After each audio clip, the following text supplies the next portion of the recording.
Assalamualaikum warahmatullahi wabarakatuh.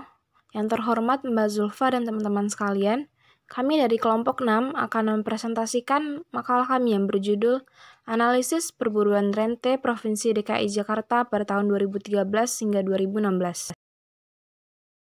Kami dari kelompok 6 yang beranggotakan Najla, Anissa Yolanda, Habib, dan Tresnanda.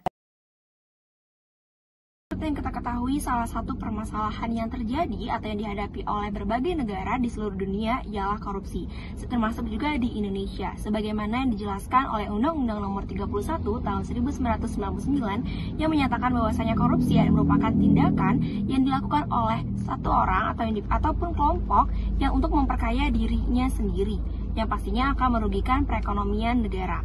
Korupsi bukan merupakan hal yang tabu lagi, melainkan dia sudah menjangkit dan menjamur di semua lini, baik di tingkat pusat maupun tingkat daerah.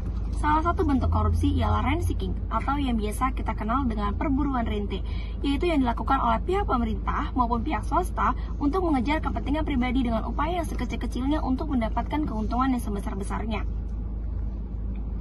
Nah, rent seeking ini sudah tidak bisa kita elakkan lagi, dan rent seeking ini tidak bisa dihapuskan selama supremasi hukum kita yang masih lemah, penerapan sistem politik yang belum demokratis, dan juga pembangunan yang bukan berorientasi kepada welfare masyarakat, melainkan keuntungan pribadi. Salah satu indikasi terdapatnya aktivitas perburuan rente ataupun rent seeking itu semenjak dikeluarkannya Undang-Undang Nomor 32 Tahun 2004 mengenai otonomi daerah. Nah, kita bisa melihat dari situ komposisi atau persentase dari penerimaan asli daerah atau PAD semakin menurun. Pada tahun 1999 itu 37,22%, kemudian turun pada tahun 2002 yaitu menjadi 26,5%. Nah, salah satu proses rent seeking atau kita bisa melihat aktivitas rent seeking ini ketika adanya proyek di suatu daerah, kemudian segan-segan pihak pemerintah maupun pihak swasta memanfaatkan hal tersebut, memanfaatkan kekuasaannya untuk mendapatkan keuntungan yang sebesar-besarnya, bahkan tak segan memperlicin semua urusannya dengan proses suap. Apabila hal yang terus terjadi, maka akan terjadinya high cost ekonomi dan juga akan mengganggu sistem perekonomian di Indonesia. Nah, dalam slide ini terdapat beberapa penelitian terdahulu. Yang pertama dilakukan oleh Rahmi, yaitu adanya aktivitas perburuan rente dalam pembebasan kawasan segitiga emas di Jakarta. Nah, di sini terdapat transaction cost yang dikeluarkan oleh pihak developer untuk perizinan melalui kekuasaan pemerintah. Selanjutnya dilakukan oleh Amalia, yaitu adalah aktivitas perburuan rente di Pasar Selipi, Jakarta Barat. Nah, dalam hal ini merugikan kas daerah. Kenapa? Karena dana yang seharusnya masuk ke kas daerah malah masuk atau hanya dirasakan oleh beberapa golongan saja, yaitu pihak Prokabi dan juga anggotanya. Selanjutnya ada penelitian dilakukan oleh Gunawan, yaitu mengenai aktivitas perburuan rente pada Raperda tentang RTR KSP. Tinjauan pustaka yang pertama, ekonomi politik.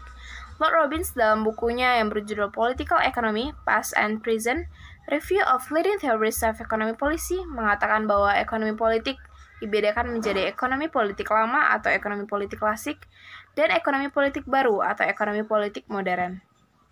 Menurut Ahmad, pada tahun 1990 menjelaskan bahwa ekonomi politik sendiri berasal dari analisis sistem ekonomi kapitalis yang sedang berkembang, yang dikembangkan oleh Adam Smith dan David Ricardo. Adam Smith dan David Ricardo mengatakan bahwa pasar memiliki kemampuan untuk mengolah dirinya sendiri. Pandangan ini dijadikan dasar dalam menjalankan kebijakan pasar bebas, di mana pasar bekerja secara alami tanpa intervensi politik, dan pemerintah hanya sebagai penegak hukum, menjaga keamanan, dan membangun infrastruktur. Penganut ekonomi klasik juga mengatakan bahwa pasar memiliki kemampuan untuk bekerja sendiri. Hal ini yang seringkali disebut dengan ekonomi liberal. Selanjutnya, Handoko pada tahun 2013 menyimpulkan bahwa ada beberapa perbedaan pandangan dari pemikiran ekonomi politik Taylor, Smith, Marx, dan Keynes. Dalam teori yang dikemukakan oleh Adam Smith, dalam hubungannya antara dimensi ekonomi dan dimensi politik terdapat gerakan pulang balik. Negara dan ekonomi bersikap seindependen mungkin dalam memaksimumkan tujuan masing-masing. Tidak adanya campur tangan politik dalam memaksimumkan pertumbuhan bagi perekonomian yang tercapai saat keadaan persaingan bebas. Menurut kaum merkantilis, tujuan ekonomi dan politik hampir tidak dapat dibedakan. Kekayaan yang bertambah berarti bertambah pula kekuasaan yang dimiliki, dan kekuasaan tersebut haruslah digunakan langsung untuk meningkatkan kekayaan. Menurut Karl Marx, melihat tujuan ekonomi dan politik memiliki kaitan yang erat, namun memandang bahwa politik lebih rendah daripada ekonomi.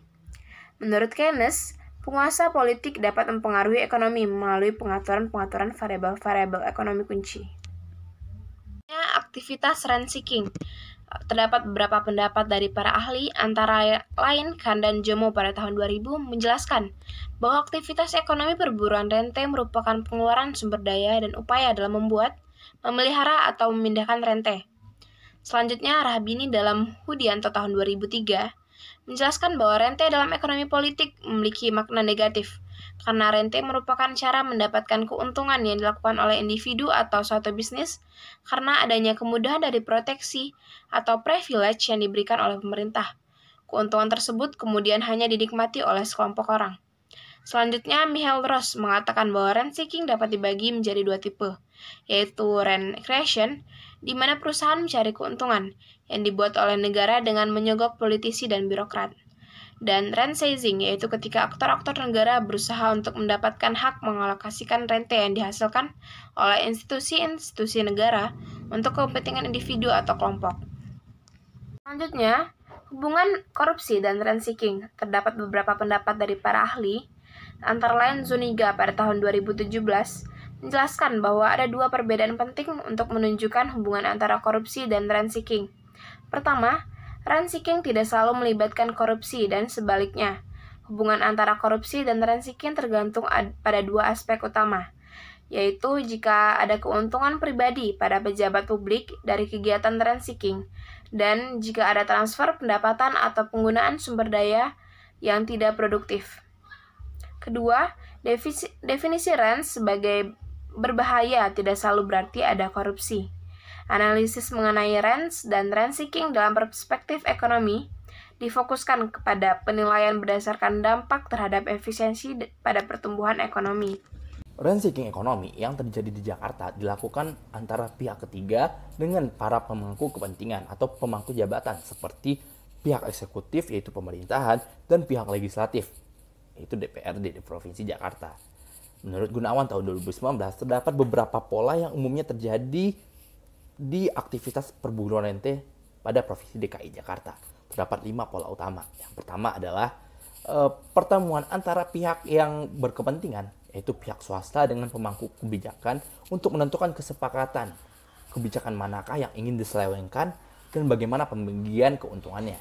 Dan yang kedua adalah penganggaran barang-barang yang sebenarnya tidak diperlukan, tapi demi menciptakan suatu keuntungan pribadi ataupun kelompok, mereka memasukkannya dalam anggaran APBD.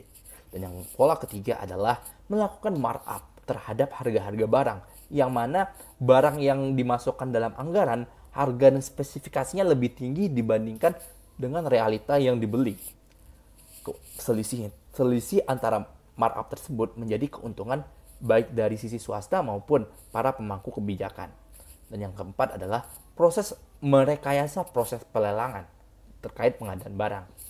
Rekayasa ini dapat dalam bentuk kerjasama sebelum terjadinya lelang, sehingga telah ditentukan siapa yang akan memenangkan lelangnya, ataupun proses pelelangan yang pelakunya berasal dari perusahaan yang sama atau atas kepemilikan nama yang sama. Dan yang kelima adalah memanfaatkan aset-aset pemerintah yang tidak jelas aturannya untuk kepentingan pribadi. Bahkan beberapa aset ada yang dijual di Provinsi DKI Jakarta.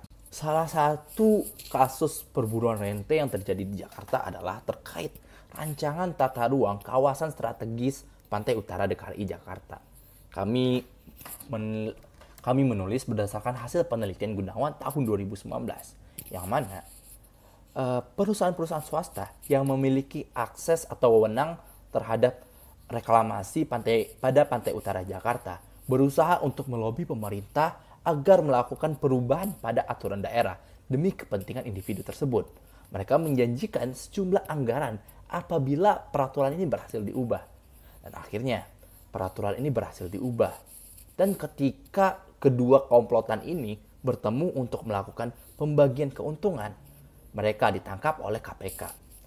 Hal ini menunjukkan bahwa masih banyak celah-celah untuk terjadinya perburuan rente di Jakarta, sehingga perlu aturan yang tegas demi pengentasan masalah perburuan rente ini. Beberapa faktor penyebab yang mengakibatkan terjadinya perburuan rente di Jakarta, menurut Gunawan tahun 2019, dibagi menjadi 4 penyebab. Yang pertama adalah faktor budaya, di mana masyarakat Indonesia cenderung lebih menyukai menghindari konflik, walaupun hal tersebut nyatanya merugikan masyarakat yang banyak. Yang kedua adalah penyalahgunaan kekuasaan dan wewenang. Kurangnya pengawasan terhadap para pemegang kekuasaan mengakibatkan mereka mampu untuk melakukan penyelewengan. Dan yang ketiga adalah pencatatan aset yang belum baik. Hal ini terlihat dari kasus rumah sakit sumber waras di daerah Grogol yang harusnya menjadi aset pemerintah, ternyata telah dijual secara ilegal kepada pihak swasta. Sehingga perlu aturan yang jelas dan pencatatan yang baik terhadap aset-aset yang harusnya dimiliki oleh negara. Yang keempat adalah keinginan untuk memperkaya diri. Manusia sebagai homo economicus selalu berusaha untuk memperkaya dirinya. Hal ini terlihat dari beberapa pelaku perburuan rente yang sebenarnya mereka telah memiliki gaji dan kehidupan yang mapan, tapi terus berusaha untuk memperkaya dirinya. Maka dari itu, perlu aturan yang tegas untuk aktivitas perburuan rente ini, karena hal ini sangat merugikan masyarakat di Indonesia, terutama di Provinsi DKI Jakarta. Dari pembahasan di atas, dapat kita simpulkan bahwa perburuan rente memiliki beberapa pola yang relatif sama dalam tata cara dan mekanismenya. Pada intinya, perburuan rente merupakan perbuatan yang menguntungkan pribadi dan merugikan negara serta masyarakat. Ada beberapa faktor yang menyebabkan terjadinya perburuan rente, di antaranya adalah pengaruh budaya timur yang menjadi ciri khas bangsa Indonesia yang cenderung lebih mengedepankan harmonisasi dan menghindari konflik sehingga pemberantasan korupsi dan perburuan rente masih sulit untuk dilakukan. Selain itu, penyalahgunaan kekuasaan dan wewenang dan pencatatan aset yang belum baik, serta keinginan untuk memperkaya diri sendiri yang masih sangat tinggi. Perburuan rente juga menjadi salah satu persoalan yang membutuhkan penegakan hukum yang serius dan tegas di Indonesia, khususnya di DKI Jakarta. Sekian presentasi dari kelompok kami. Terima kasih atas perhatiannya. Wassalamualaikum warahmatullahi wabarakatuh.